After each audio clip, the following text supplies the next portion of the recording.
I'm a scientist, and I've always worked in science and technology for the last 25 years. My first degree is in biological sciences, specialising in microbiology and genetics. I've got a master's degree in oncology and a PhD in immunology, specialising in injections and vaccines and things like this. I left that world because of the corrupt nature of the academic world, but I instead worked with inventors that were going to create new technologies that would make the world a better place. And I've worked in engineering, science, bioscience, and all that time. In the last 5 years, with all what's happened, I've dedicated my time to work out how to detox people. That's why I went onto that journey, because of what was happening. And I realised actually it was a lot worse than I thought it was, because everything was literally poison. So I spent a long time researching. I probably was doing that 3 or 4 hours a night for like 2 years. I was like, okay, this is what we have to do to help people detox. And then along that journey, obviously, that then changed me completely as a person. And that's then why I wanted, I'm really passionate about helping people reconnect back to the organic earth template you're in, have the experiences I have and live basically a long and happy life, especially the children. And that's why when we met Kelly, and she was working to that aim as well, we thought together we can be extremely powerful with our knowledge and information and ways of trying to get this out there and try and make practical steps, do practical things that's going to really make a difference to humanity. So we're going to go a little bit deeper into water and why water is so magical, basically. And I'm going to bring in some work of some people you might know, like Dr. Emoto, who's did the photography in water, and Vader Austin, and some of the work that we've done as well. And I'm going to bring it in the land, because that's kind of where my journey started. And in fact, let me do that. Let me just explain how I got to where I am. I feel now that the age of believing is over. It's the age of knowing, and that's why we were so keen to do this workshop where you guys could see things for yourself. We're not in classrooms or watching YouTube videos, we're actually testing these things out, because it's so remarkably easy to find this information out. It's just we don't think to do it, because we've never been told to believe that it is actually true. So, how I joined, I guess, this spiritual community, I call myself a spiritual scientist. I bring the science into spirituality, but I will try not to go into too many quantum physics tangents at this time, because something very magical happened to me, and it really was down to the power of distilled water with Celtic sea salt, removing chloride and heavy metals from my body, and also to remove parasites that were in my body. And once that happened, I completely changed. Like, my abilities changed, what I could see changed, what I knew changed. So I did this process for 3 months. I worked with structured water. I stopped drinking the tap water and cooking with tap water. And I structured the water. I learned how to do that. I'm going to talk a bit about that later, because there's many ways you can do this. So me and Kelly will show you what we do. And then instead of putting table salt, which is sodium chloride, we put Celtic sea salt in. And Celtic sea salt, we're going to have a little bit of a chat about Celtic sea salt after, because we have some amazing Celtic sea salt today, which Donna Marie's brought with us, straight from the sea. And this is really important because it's got 84 of the 102 minerals that your body needs. And a lot of people are missing out on minerals in the body, particularly magnesium, zinc, these kind of minerals. And when you start looking after your body, things change for the better. After detoxing and drinking structured water, one day I woke up and I was just at an event, and a lady was working with crystals, and I noticed that there was light coming out of the crystal. Now, I thought that she had a torch at the back, and I thought, oh, that's really nice. Why is the light coming out of your crystal? She went, what do you mean? I said, you've got a torch on it. Well, what had happened is my pineal gland had been detoxed, and I was able to see frequencies in the light spectrum that I couldn't see before, that are always there. We know that there's infrared and ultraviolet, but we can't necessarily see them. But actually some of us, and I believe most of us, when we remove toxins, have the ability to see a much wider spectrum. And in fact, you guys probably know, you can see your life force energy if you hold your fingers together. Has anyone tried this? Has anyone not tried this? Not tried it. Right, okay, we've got some great people. If you hold your finger like this, and I usually think if you hold it against a dark background, it's a lot easier. And you're focusing on the space between your fingertips, but you're not looking at that space, you're looking sort of after it. And if you're very good at magic eye puzzles, this is the kind of state you want to be. You want to relax the back of your brain, best way I think of to describe it. And you will start to see that there is a glow in between your fingers. Like a fuzz, isn't it? Like a fuzz. And as you get used to seeing this, it's a bit blue, it's a bit of a blue tinge. Anyone who couldn't see it before can see it now? Yeah? You can. Okay, this is your life force energy. But this auric field, as it can be called, actually extends much further out from your body, but this is where the frequencies and colours of a frequency is something you can see very clearly. Once you start practicing this, I'd love you to start doing that. You can start looking at things like living plants and things like this, and you will see that it has this living or life force energy around it.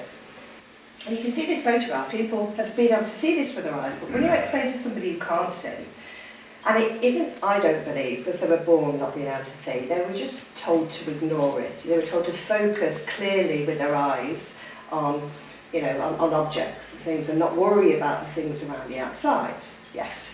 These are the important things. So this guy here, Semyon's Kurlian, he created a method, a photography method, so you can visualise the life force energy around the outside of objects.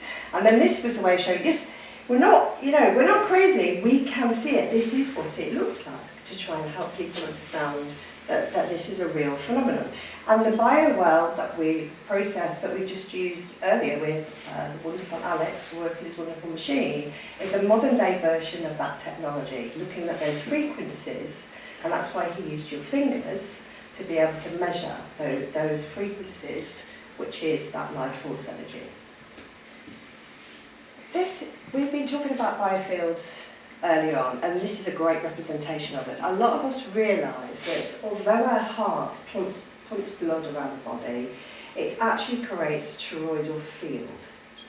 And it creates the toroidal field through the passage of blood. You hear that blood is plasma. Plasma is the fourth state of water. That's why it's called blood plasma. And you create this toroidal field, which is going around you in kind of like this direction, this whooshing direction. And you know when you're entering somebody else's field, because depending on who they are, you might either feel very comfortable and close to them, or you might think, I'm invading my personal space. You don't have to touch them to enter their field. And those of you that are energy workers also know you can put your hands over someone or something and you can feel the life force energy over it. But you just have to train yourself to do it. If your hands are hardened and not used to having that sensitivity, you just have to practice getting those sensitivity back in your fingertips. It's always there, you're just not conscious of it. And I'll just prove that to any of you that perhaps don't think they're sensitive now. I want you to all think about your big toe. Can you all feel it? Could you feel it before? Notice it. Oh, it's always there. You should think about it. So when you put your attention to something, you can all of a sudden have an experience of it. And this is some of the sort of, we're called human curly photography because of the hue maybe that goes around us. That's one explanation. And the thing about what people describe as the auric field, so that is your biofield, but it's the different frequencies within your biofield. So that's when people are talking about auras, they're looking about what colour is in there, what frequencies is in there. And that can change all the time, depending on what frequencies you put in your biofield. So you are controlling this. This is a representation of you. You're controlling it by what you're eating, what you're thinking, what you're doing.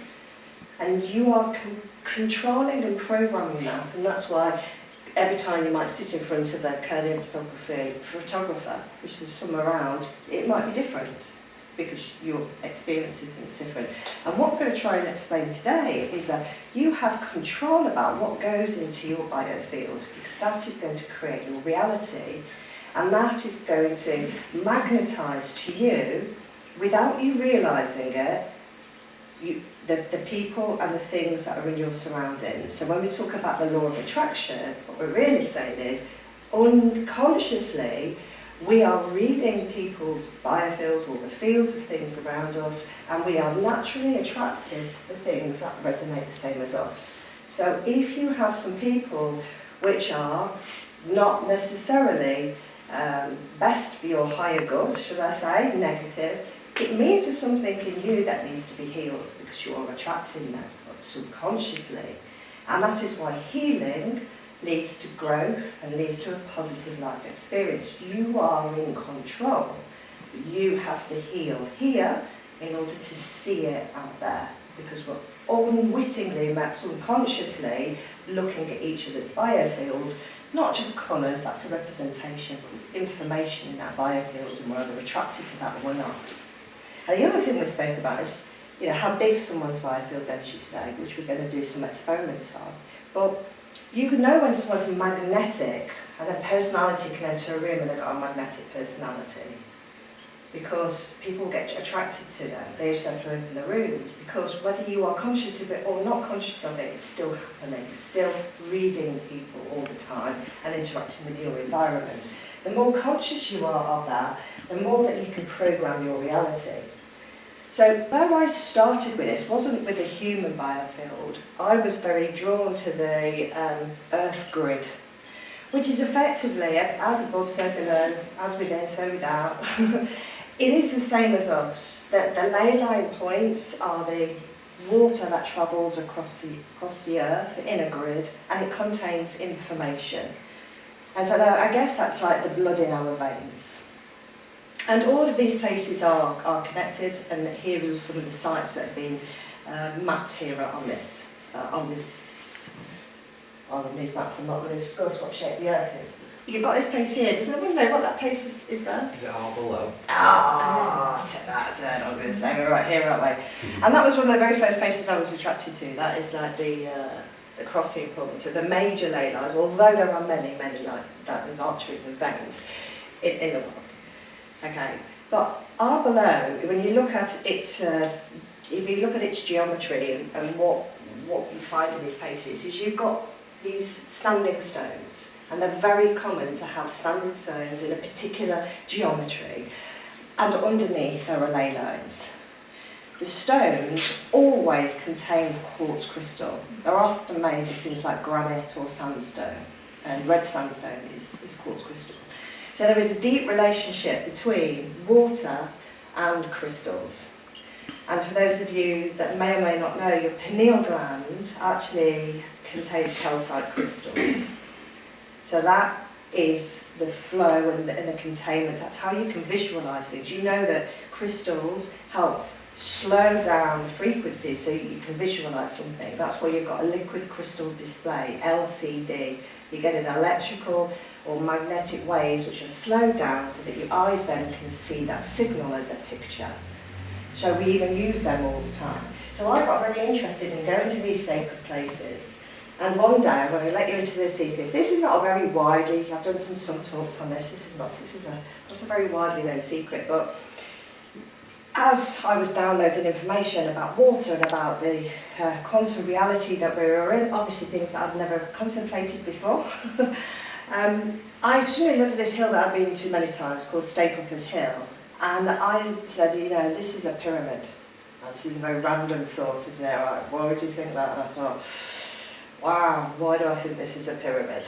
And then I started researching, and you just see it a bit closer. There's all houses built on there now.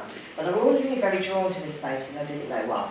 Here's a few interesting facts about this place. So it's over here in this area, but over there it used to be a very big stately home, and there's another hill over there, right in the middle of stately home estate, right? There's another hill, okay. And you guys probably know the relationship between energetic ley line points and royalty and families. They controlled the energy lines of this earth in order to have access to the energetic information that was coming out of those ley lines, or could control them. So it was quite a big stately home. At this point, for it to be like a pyramidal type structure, it would have to have ley lines. And I didn't know. I asked my friend, is it ley lines on there? She said it's not on the map. So I was like, it's definitely a pyramid. I just know that it is. We need to have a closer look. So I had a good closer look, and this is what I found out. There is this rock next to it, and it's called Hemlock Stone, and it's actually made of red quartz sand. And it's the same sand that you'll find in many pyramid structures, like Giza pyramids are made of those as well.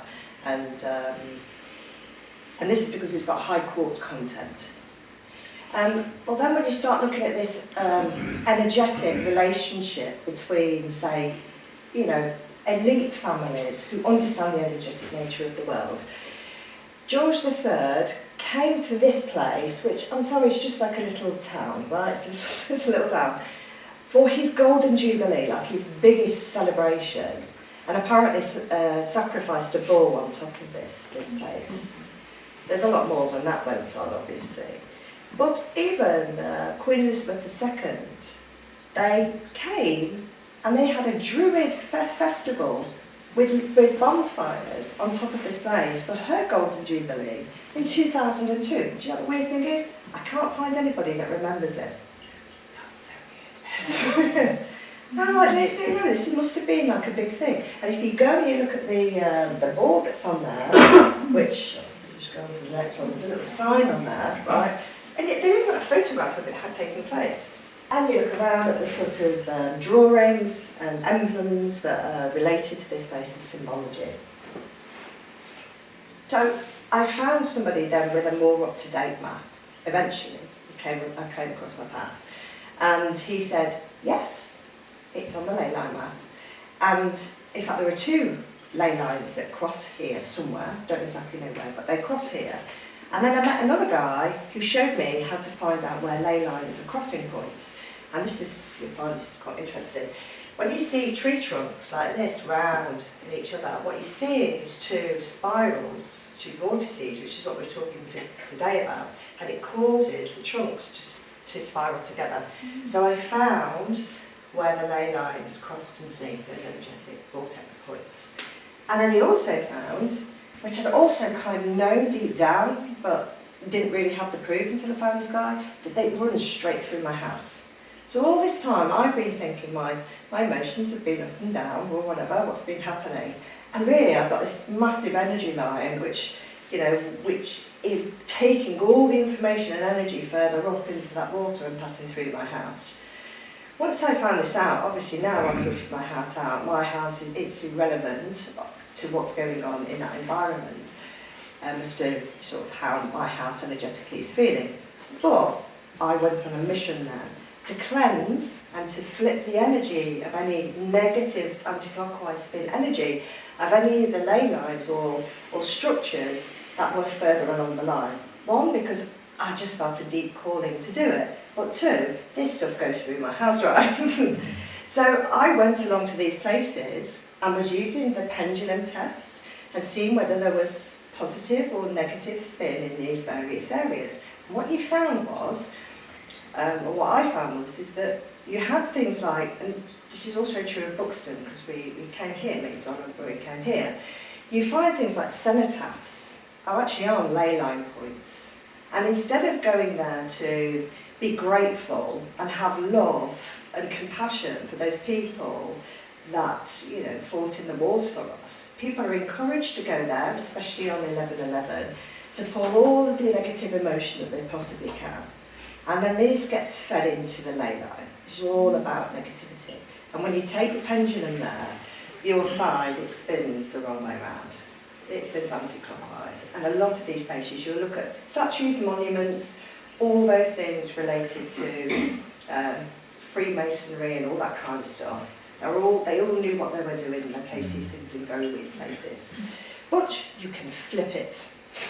And we're going to explain how to do that now, and that's what I started doing, and I'll just explain how I did that before, because I'm a quarter Egyptian, I'm a quarter English, Irish, Scottish, Egyptian, yeah. And so I went to Egypt for the summer solstice in 2023, and I was going there like I do to many places. I go to places in order to connect energetically to these places because I know it's got information for me and I've got information for it. So I will be good to it and I will get it all spinning all the right way. I've got the good information in and the love and the compassion and everything, and then I get something unlocked. So for the summer solstice I was like, right, I'm going to Egypt and I'm going to get activated. This is my plan, this always just goes in my head. I'm going to get activated by the pyramids. So as you know, the pyramids have water underneath them, and they're actually plasma generators, and plasma is a state of water, and they need water. And inside the Great Pyramid, there is granite, which has got quartz in, granite. So it's always associated with granite, quartz, and water, and they generate this plasma energy. Anyway, just a quick story about this. I ended up getting very late to the actual pyramid. I was very, very late getting there, and I was like, I'm not worried about this because I know the universe wants me to be here, so it's okay. And I was literally there, like, waiting to go into the second temple, the second pyramid, sorry, with 2 minutes to go. And what I noticed is that there was hardly any visitors at this time because they were just about to shut. And as I got to the gate, I was wearing, I always wear loads of crystals, but I only took one to Egypt with me. And I didn't know which one, so I just picked one, and it was turquoise. So when I went to the gate, because I was on my own as well, the guy says, well, what are you here for, sister? And I said, I've come to be activated by the pyramid. He went, don't worry, we know you're coming. Go down into the pyramid, and my brother will look after you there. I was like, weird, but okay. So I goes down into there, and there wasn't very many people, and in there the whole chamber vibrates. There was a few people in there, and the guy was telling everyone to shush, and it feels, it's like this, it goes,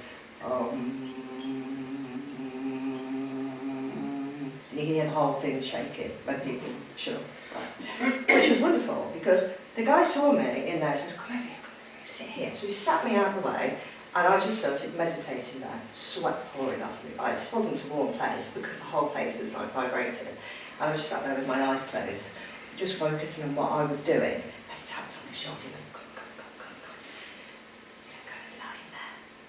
And he allowed me to lie in the sarcophagus, which felt like 50,000 volts going through your body. So 50,000 volts going through my body, and I go, what's going on? And they said, you've got to come out now. And I was just wait there. So I was just sitting on the side, just absolutely in bits by this time, crying. Right, all this stuff was coming out of me, speaking light languages. And he was like, which sounds like Arabic Eminem on speed.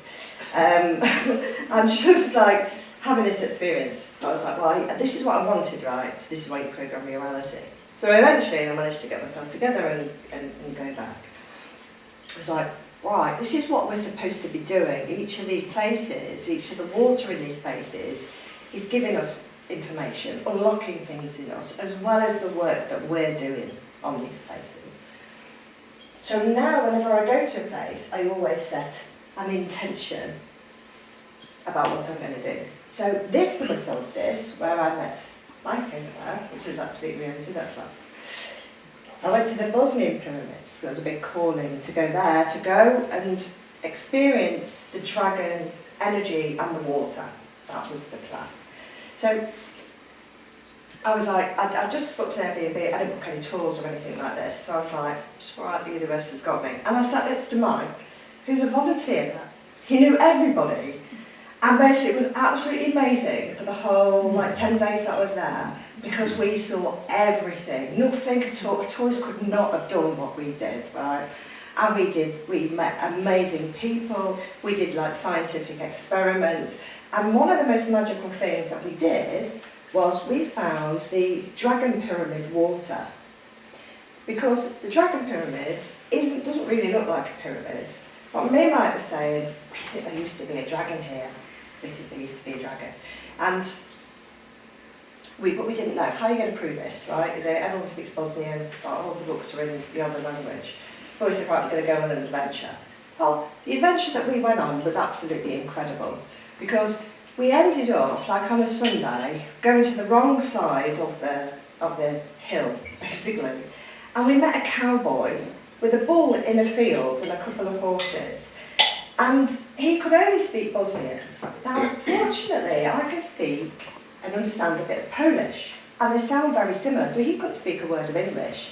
And he was absolutely delighted that me and Mike were really interested in there being a dragon here, so I was trying to, talk to him about this land, but we didn't tell him about the dragon. We just said we wanted to go up there because we thought he might think that we're weird, right? So we start going up this hill, and it was a very steep hill. Halfway up the hill, the cowboy said to us, he said, you've got to go up this really quickly, don't stop, because there's a chemical spill, and if you stop, you're going to breathe it in, you're going to start being sick. He was going, oh, and go to hospital.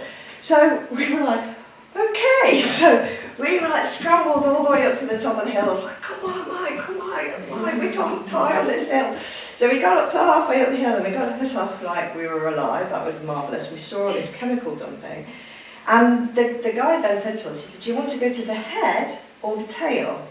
It was like, did I just hear what you just said? Thanks, that hill. He got down and he showed us what he meant. He said, this used to be a dragon. There's the head. There's the tail. Which way do you want to go around? Yeah, there's the elbow, and you can see where you're drawing shapes in the earth.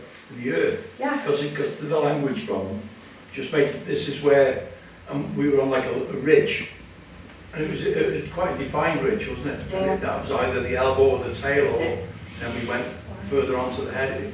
But we asked for it the day before, and it manifested. It was the most incredible. I've got chills coming down. Yeah. Because it was so incredible. Because I said before, I said, don't worry, Mike. He says, this will happen to us. We just put it in our field now that we need somebody local to tell us whether or not that's a dragon. There you go, it goes into the field. And then we've got this guy. Well, it turns out it was that guy's birthday, and he owned a lot of the land on there.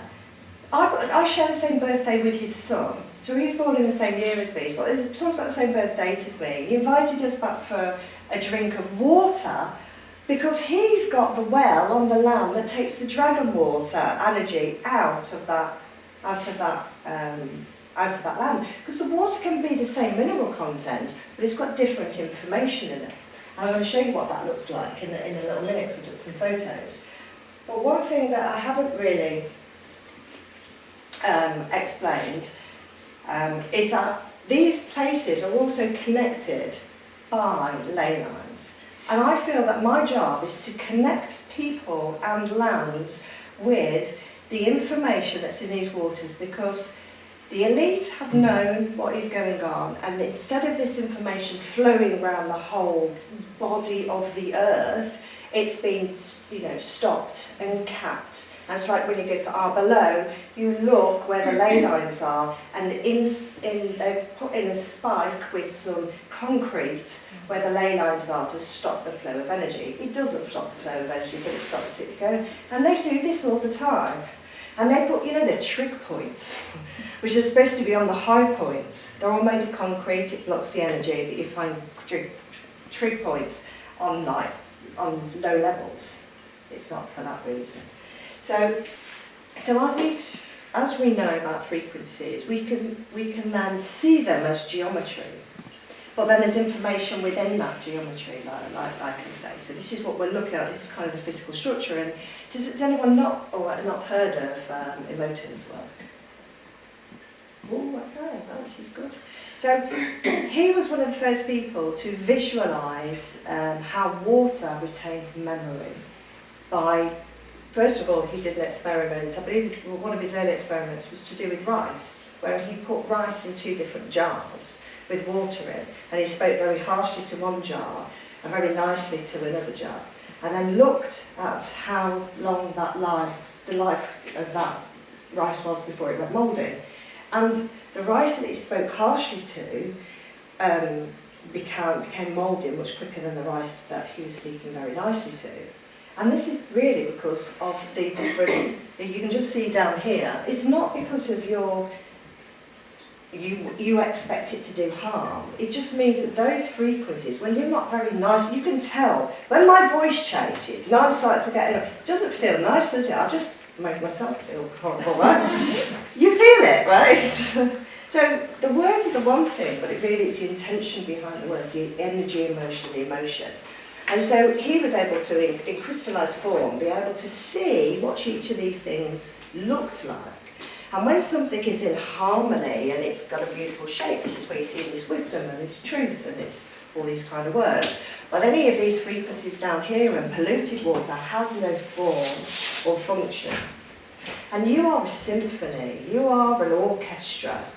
And anything that isn't in harmony with you, it's like having like a guy playing a heavy metal guitar when you're supposed to be an orchestra. It's all right on its own, maybe in guitar heaven, wherever they are, but it doesn't sound right with an orchestra. It just is annoying when you've got that background noise.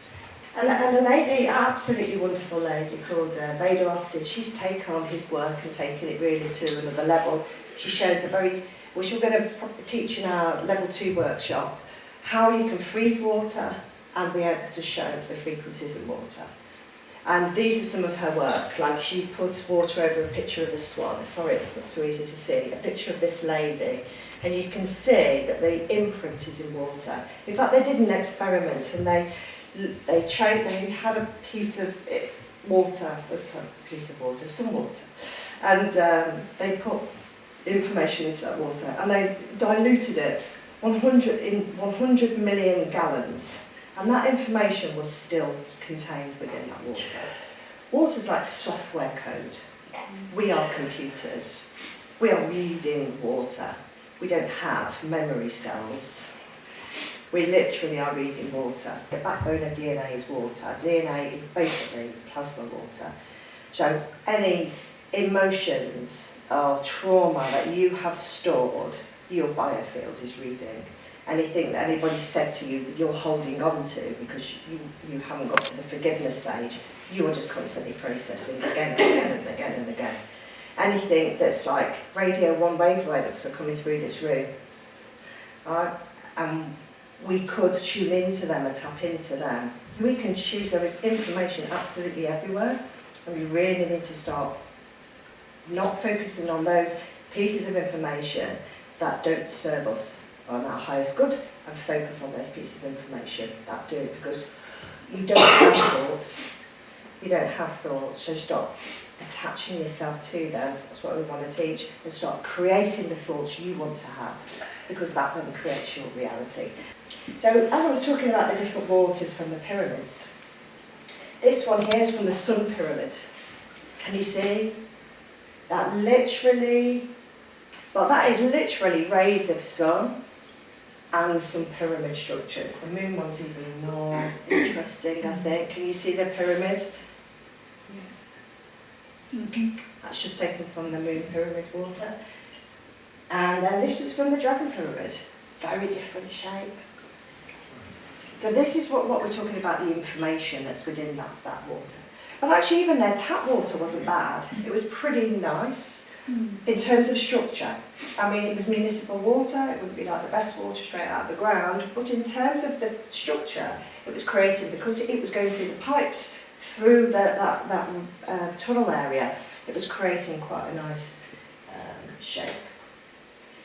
And one of the reasons why you can crystallise water, as we know as ice, right, and it can form these shapes, is because when you look at structured water, it actually is called hexagonal water because of how the oxygen and hydrogen link up together. We get told water is H2O, but water does not have to just stand in this form. That is its kind of unnatural, almost like dead form. It can form these kind of tetrahedral structures, OH4 with O in the middle. And then when you look at quartz crystal, there's another tetrahedral, except for this time it's got silicon in the middle and oxygen on the outside. So when you look at them, they look the same structurally. It's their composition of atoms basically how many electrons, protons and electrons there are that differ. But structurally that they're the same. And that's where crystals and water together have been used in monolithic, megalithic sites. And it's why in your body you contain water and you contain crystals. And this is why we're talking about all our ascension process of going to 5D to become more crystalline. Basically, this is about holding your frequency. Because when you have structured water, when you have a crystal, the more crystalline it is, the more you hold that frequency. And this is what I learned from living in my house. When I started structuring the water inside me, I was holding my frequency. So it's very much like if you're in a cave and you shout something, it will echo and echo and echo and echo and echo and echo and echo and it will last. Or when it's not structured and you're not in a structured room, it escapes and it's gone. This is why I feel things like sound baths and energy healing last so much longer when you structure your water, because whatever frequencies and information they put in your body, when you hold your frequency, it will remain. And that's why structured water is so important. You are constantly putting life force energy into yourself. When the water inside you is structured, you will hold your frequency. Which is why I and me and Kelly talk about this. We're not worried about negative attachments. We're not talking about this possession or that possession. Because you know what? I hold my frequency. And I imagine it's also like a drum. Right? So when you hit a drum and it's all like not tight, the sound doesn't travel. When it's nice and tight, then the sound like resonates. So I'm not worried about any of that stuff. I don't need anybody constantly clearing and breaking my whatever it is that they do attachments, because it just doesn't happen to me, because I am a crystalline being and I own my space. And anyone can do this. But you need a little bit of tips on how to do it. So what I do with my water, this is what I recommend to people, is it's like there's three main ways. Like if you're going to use a water filter, zero water is the one I found. That's a desktop one, you know, not tabletop one, that seems to clear the fluoride out and lots of the heavy metals. Distiller cleans it all out completely. Okay, there's some arguments, there might be some fluorine in there, but actually when you boil it up, you're also getting rid of the pharmaceuticals. There's like 330 different contaminants. Reverse osmosis is another method. But after you've done this, you've got clean, dead water, right? But it's clean. At least it's not going madly the opposite way, it's just neutral. And we need to make it living. And one of the reasons why we need to make it living is because we need it to go into our cells, because we are water. When you're looking at it molecularly rather than weight or number of atoms, if you look at it, say number of atoms, we're really 99% water. We are water. And you can see on the outside of your cells, you've got these things called aquaporins, which allow water into your cells. When they're all higgledy-piggledy, because they've got this nice structure, they can't get in, and they're sitting in around the outside of your cells. So your cells are like deflated balloons, and all the water's sitting in your interstitial tissue in your extracellular matrix. And parasites love to live in that space. So doing a parasite cleanse all the time is not, well, why, you know, keep doing that, but when you keep giving them a home to live in, obviously you're going to have to keep doing it. Which is why people say do a parasite cleanse on the full moon, because the moon's magnetic. It helps you structure the water in your body, so there's less space for the parasites to live in, and that's why that whole moon cycle is very important. For that, and through growing phases, and you know, when you look at biodynamic farming, well, they use the phases of the moon because they're using the Earth's magnetic grids. Oh, you want to know that? Can I ask you, so, what do you do for your parasite cleanser? What do you take? So what I did, yeah, so actually we sell them now on our website. I haven't bought any today. It's got black seed, which I have deactivated by heat and ground, so it's not the oil, because I found that's much better parasitic cleanse, and it's much better for anti-inflammatory, because whenever you detox, you always need to take some kind of anti-inflammatory precautions, otherwise you'll feel it, and it's not nice, right? So it's black seeds, brown cumin, which is antiparasitic, Milk thistle, which supports the liver then to get rid of the proponents of that. Dandelion root, which cleans the blood and the kidneys. And is a toroidal field. It's a frequency. They're all frequency in the end. And diatomaceous earth. And diatoms are... Diatomaceous earth is a heavy metal and parasite cleanse.